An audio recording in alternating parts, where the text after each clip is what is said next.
یوم دفاع 6 ستمبر۔ آخر 6 ستمبر کو ہوا کیا تھا؟ بھارت کے عزائم کیا تھے اور پاکستان نے کیسے بھارت کے عزائم کو ملیامٹ کیا؟ ویڈیو واچ کرنے سے پہلے آپ ہمارے یوٹیوب چینل کو سبسکرائب کریں، لائک کریں، شیئر کریں تاکہ آپ ہماری آنے والی تمام ویڈیو بآسانی حاصل کر سکیں۔ 6 ستمبر یوم دفاع۔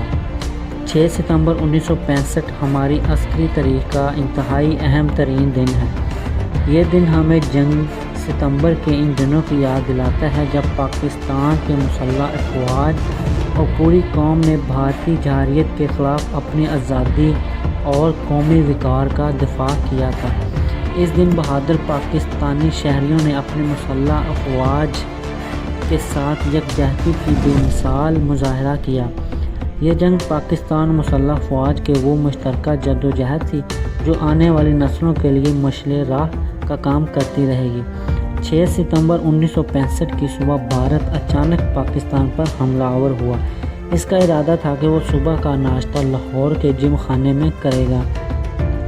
در حقیقت 6 ستمبر ہماری قومی تاریخ میں ایک قومی سنگ میل کی حیثیت رکھتا ہے۔ 6 ستمبر کو یاد مناتے ہوئے جب ہمارا ذہن اس تاریخی معرکے کی ورق گردانی کرنے لگتا ہے تو ہم دیکھتے ہیں کہ کس طرح ہمارے بزدل، مکار اور عیار دشمن نے اپنے روایتی بزدلی کا مظاہرہ کرتے ہوئے رات کی تاریکی میں ہمارے وطن عزیز پر حملہ کر دیا تھا۔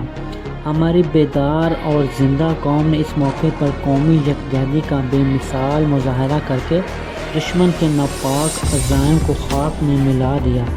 بھارت سیاسی قیادت نے کشمیر ہاتھ سے جاتا دیکھا تو اپنی فوج پر سے دباؤ ختم کرنے کے لیے بغیر اعلان جنگ کے کشمیر کے جنوبی محاذ پر پاکستانی بین الاقوامی سرحد کو عبور کرتے ہوئے لاہور پر پوری قوت سے حملہ کر دیا۔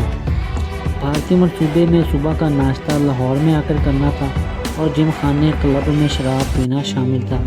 جب حملہ ہوا تو پاکستانی فوج اور رینجر نے پوری ہمت اور جوان مردی کے ساتھ دشمن کا مقابلہ شروع کر دیا۔ فوجی جوانوں اور افسروں نے اپنی جانیں قربان کر کے دشمن کے قدم وہیں روک دیے اور اپنی ہمت بہادری کا بے مثال منصوبہ پیش کیا،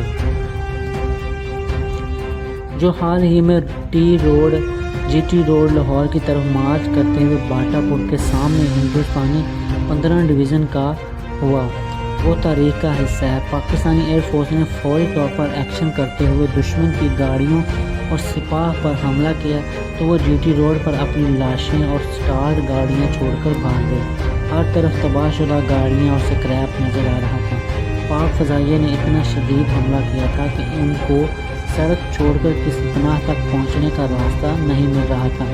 اسی دوران پاکستانی فوج نے خود کو سنبھال کر اتنی برق رفتاری سے جوابی حملہ کیا کہ بھارتی فوج کے اوسان خطا ہو گئے۔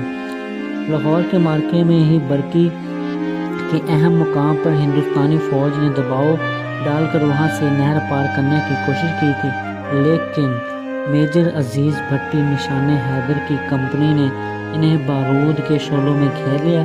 میجر عزیز بھٹی دم لیے بغیر لڑتے رہے، حتیٰ کہ ٹینک کا ایک گولہ لگنے سے شہید ہو گئے۔ لاہور کا ایک مست جو کبھی نہیں بولا تھا اور جسے لوگ چپ شاہ کہتے تھے، گلی کوچوں میں گھوم پھر کر چل آنے لگا۔ دیکھو اللہ تعالیٰ کا کیا معجزہ ہوا ہے، ڈرو نہیں فتح ہماری ہوگی۔ سیالکوٹ سے آنے والے لوگوں نے بتایا کہ ہم نے سینکڑوں سفید گھڑ سوار دیکھے جو سفید وردیاں پہنے ہوئے تھے، ہاتھوں میں تلواریں تھیں، کہتے تھے کہ ہم محاذ پر جا رہے ہیں۔ روزنامہ جنگ کے مدینہ منورہ سے خط موصول ہوا، لکھا تھا کہ جس روز لاہور پر حملہ ہوا اسی رات مدینہ منورہ میں مقیم 2 افراد نے خواب میں دیکھا کہ حضور اکرم صلی اللہ علیہ وسلم گھوڑے پر سوار ہو کر جا رہے تھے۔ پوچھا حضور صلی اللہ علیہ وسلم اتنی جلدی میں کہاں جا رہے ہیں؟ فرمایا پاکستان میں جہاد کے لیے جا رہا ہوں۔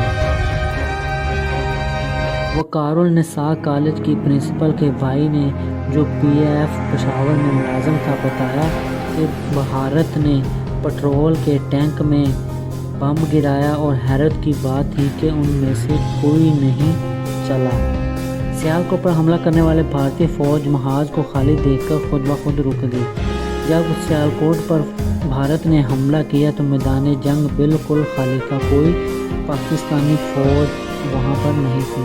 انہوں نے سمجھا کہ محاذ کا خالی ہونا پاک فوج کی چال ہے، مقصد بھارتی فوج کو گھیرے میں لینا ہے۔ برق صاحب نے اپنے بیان میں کہا کہ سرگودا پر بہت سے بم گرائے گئے ہیں، صرف 2 بم پھٹے جو ٹارگٹ سے دور پھٹے، حالانکہ سرگودا کے اڈے پر ساری ہوائی جہاز باہر تھے۔ اس طرح